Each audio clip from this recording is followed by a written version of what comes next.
Hi everyone, I'm Huub Hildenbrand. Thanks for tuning into my channel, Huub Hildenbrand Guitar Academia. Today we have lesson 10 of this combination of functional harmony and chord scale theory, so a more linear approach to Western harmony. And we will talk today about the relative of the tonic in minor, in E minor. So let's get right into the endless ocean of music.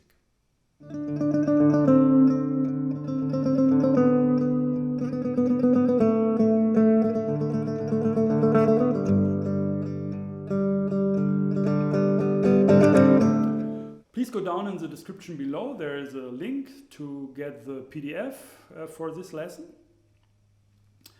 And when we have this relative, or maybe I should just briefly explain this again, what that means. Relative to the tonic, relative chord, which is the relative to the tonic, in this case is a G major chord. We are in E minor, and G major is a minor third apart, the root from E, and it shares two common tones, and that is the G and the B. So the G and the B, they are both in both chords. And we have like these two main systems in the Western harmony. We have the minor tonality and we have the major tonality. And when we look at it, we see that actually we can see it in two different ways how they are related. We can see it from a parallel perspective, that we compare these two systems by having the same root. This is what we are doing here. So we compare E minor tonality and E major tonality. So we have the same same degree, the A, where we find our subdominant, and we have the dominant on the 5th degree, and this is all we see, like all these similarities between these two tonalities. But another view, another perspective is to see these both tonalities in a relative way. So when we have G major and we have a key signature, 1 sharp, we have G, A, B, C, D, E, F sharp, then it's the same key signature also we use for E minor, and most of the chords are also the same in both these. We have in both systems, we have an A minor chord, we have a C major chord, we have an F sharp diminished chord, an E minor chord, a G major chord, and so they are really relative, and they are in a way you can say it's very easy to go from one key to its relative minor or relative major key, to move there. So, long story, when we come to the G major chord, and by the way, it's only diatonic in Aeolian, in E minor Aeolian, it's the only scale where we really have a G major triad, not an augmented triad. But for example, if we have like progressions, we talked about that for some lessons ago, where we just move diatonic through the key to the scale, for example, in the cycle of fourths, or like falling cycle of fifths. So we go from E to A minor, to D major, to G major, to C major, to F sharp diminished, to B major, to E minor. So let's call the cycle 4, or okay, in classical Western theory, you say very often it's a cycle 5. It depends how you on your system. But it's like a falling, you can say it's a falling fifths cycle. So your root fall by diatonic fifths. And this is a very, very, very common progression.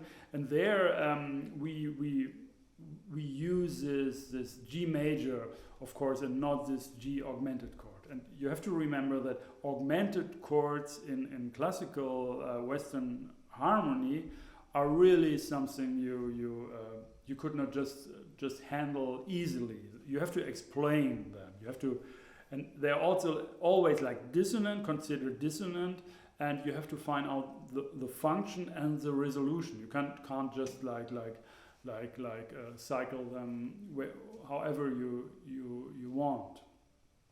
So yeah, so there are actually a lot of progressions, of course, in E minor, which use this G major chord. So it's a very common chord also in E minor, but at the same time, it's very it really tends to give you for this time the G major plateau is reached. It gives you a kind of G major feeling. You very easily you lose your minor atmosphere, your minor feeling. The root in a way shifts. I mean the tonality in a way shifts. So just keep that in mind. And yeah, so let me just go. Let's go just briefly here to some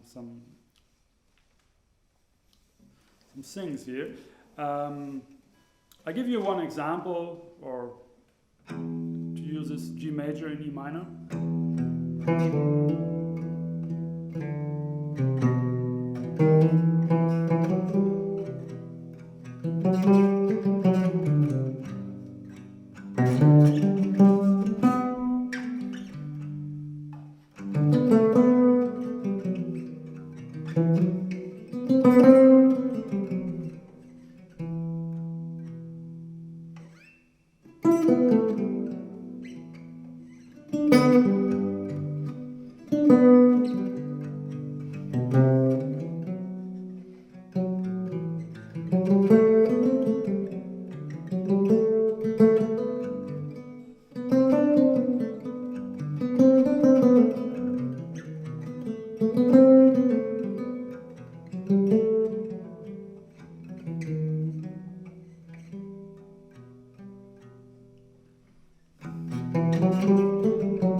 When you go to G major, it's like in a way you are in G major. So you better go quickly to confirm E minor as a tonality, or it will be a bit vague in which tonality you are at that moment. And there are different arpeggios you can use, different structures. You can use a G major structure, a G with an A G with a C, or a G major 7 structure. So G major, or G with C, or G with A, or G major 7.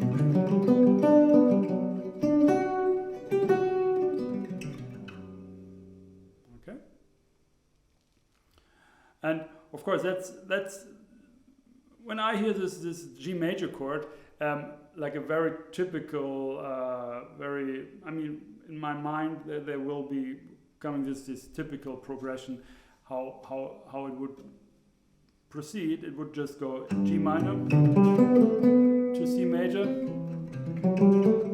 to F sharp diminished, or minus 7 flat 5, B7, dominant 7th, back to the tonic. So that's also very, very common in jazz, for example. It's a very typical progression, and it's exactly that progression we were talking about. It's this falling, the roots are falling by fifth, diatonic fifth. Okay, then we have a chord we already discussed, the D major chord. We could analyze this as a relative to the minor dominant. Here we can also see it as a secondary dominant to G, to the relative chord of the tonic, so G major.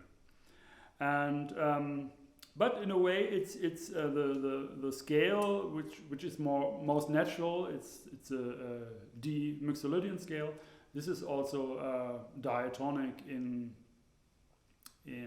E minor Aeolian anyway. So it's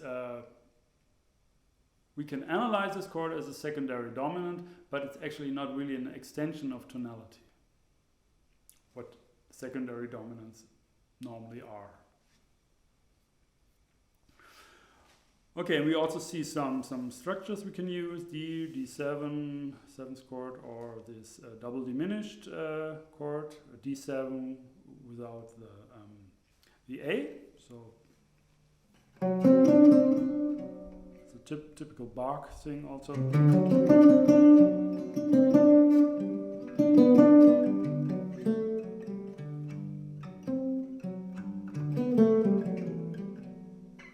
This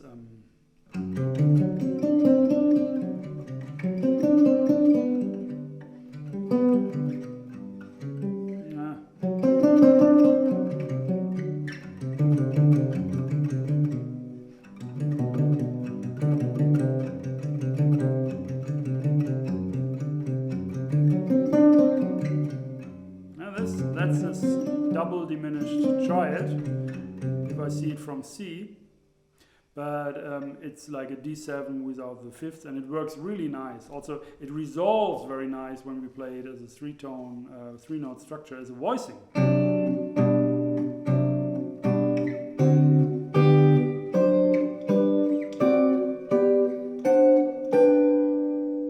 Yeah, so these were all inversions, all drop 2 forms, voicings, and resolving to drop 2 of G major.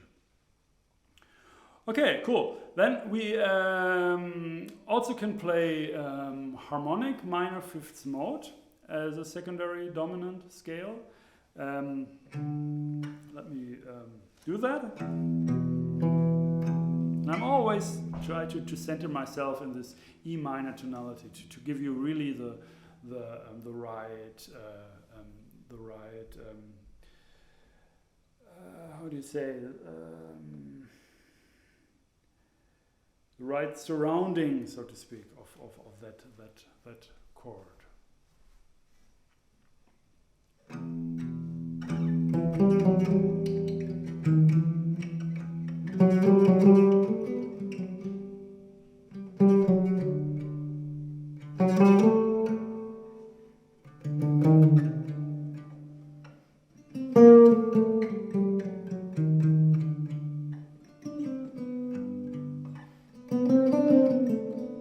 So the beauty of this harmonic minor fifths mode on the D as a secondary dominant to G major is that it suggests that you are going to G minor, because it has this B flat and also this E flat in the scale, which is really like very typical, of course, when going to G minor. But then, instead of going to G minor, for example, you can go from the root to the minor 7th directly. You expect the minor third, but you play the major third, and immediately you harmonize it with G major. Again.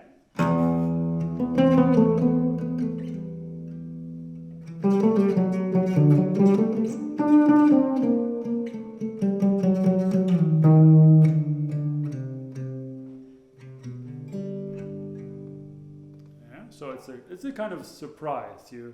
The only difficulty here is how you come there. I mean, how coming from E minor, for example, to this D7 flat 9, flat 13 sound. So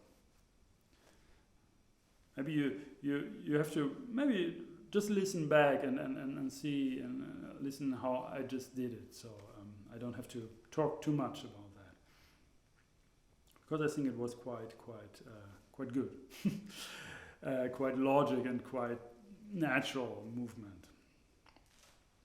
Okay, then you also have the tritone substitution of the secondary dominant to G. So also in last lesson we spoke about that. It's these tritone substitutions. They are mostly not really part of my.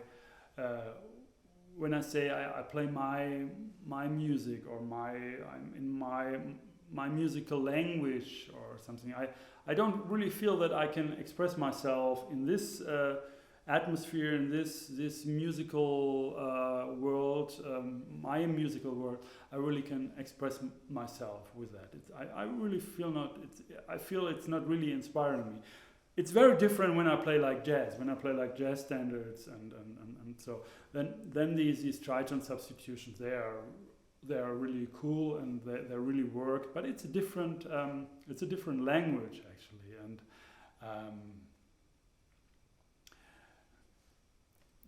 sometimes you have to be careful what to take from where and how your music should sound like, and because with some pieces of other styles or concepts, you can in a way you can ruin also like a certain kind of an atmosphere, and that's actually quite interesting. And why is it like that? And I have a lot of explanations, and I found out a lot of things, but it's not like a strict concept I found up until now. It's because it gets very quick when you think about all these things. It gets very, very, very complex. And then if you just focus on that what you don't like, and you play it over and over, and suddenly you also find out, oh, okay, if I use it like that, it's actually quite nice. So music is chaos in a way. So you find certain things, some things are working, and they are in a way stable, and you can build on that. You can make like concepts and structure your playing in a way. But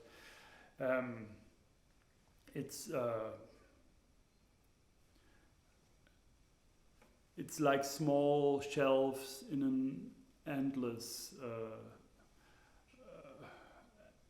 space, you can say. That's the way I feel it is a little bit, because about some things I really thought a lot, and what is the real basis, and how can I approach music by just going very natural and logical steps. And there are so many possibilities. And so, okay, but long story again. But it's quite related what I just told you, because with that tritone substitution, I also found a certain way. I don't know where I got it from, but it's quite interesting. If you take an F sharp diminished chord in E minor, that's very natural, that's very common, I like that.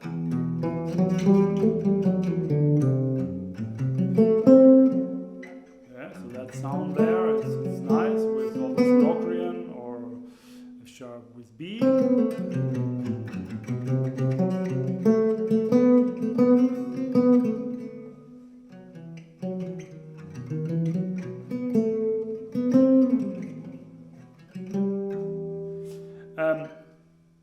when I go to this F sharp diminished, what I can do, I can lower the third. That's interesting.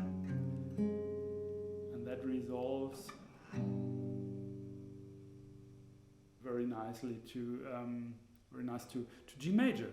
I have F sharp, C, A. Then I go from A to A flat. And this is becoming my root of this tritone substitution dominant 7th chord. I have A flat, C stays, and it becomes the major third of A flat. And the F sharp is just spelled enharmonically, it's spelled as G flat. And then I have the root, third, and sevenths, minor sevenths of A flat 7.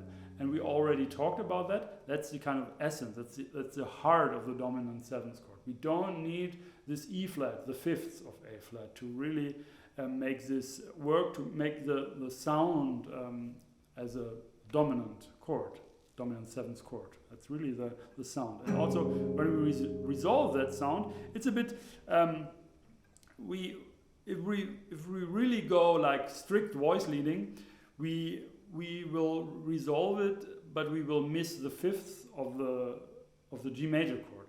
We have the G flat, and in a tritone substitution we will move it up. We take it as an F sharp actually, so it's very connected to the F sharp diminished here also, interestingly. So we go up to the root. With the C we go down. Always the minor 7th of the dominant 7th chord goes down to the major third of G major, and the A flat, moving down because we come from A to A flat to G, yeah, also the root. So we have two roots and we have one major third. That's okay to make clear that we are in G major. We also don't need the 5ths, but yeah.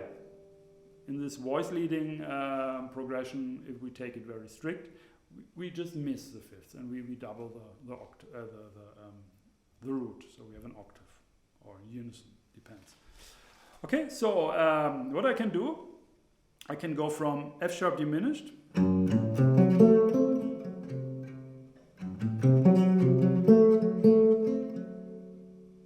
to this double diminished triad. And also by going directly from the A to the A flat. I think that's important to have really that voice leading there. So I play.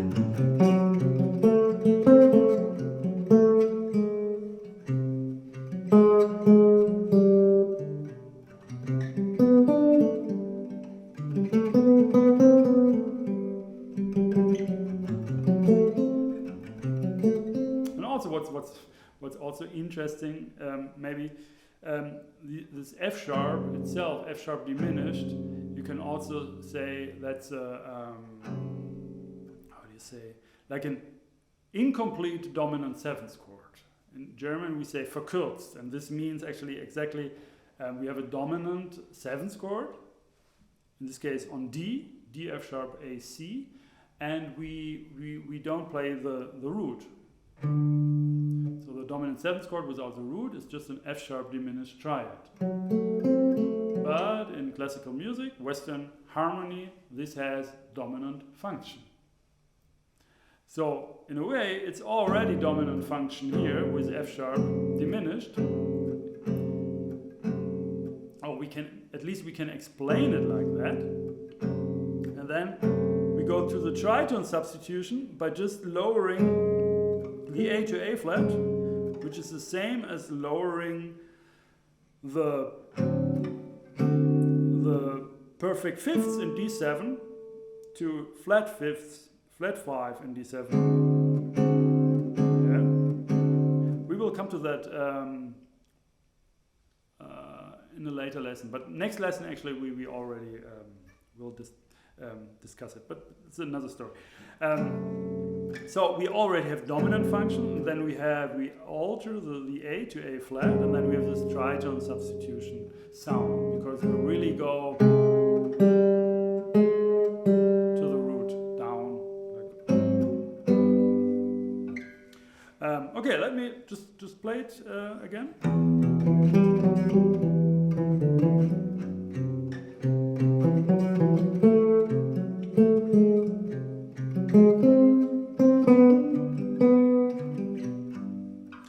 Nice when this G major appears. It's a very, very bright sound, and yeah. So, and if you use it very briefly and quick, you also don't interfere too much with the basic E minor tonalities. So let me play that again, and then you have this impression.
Okay.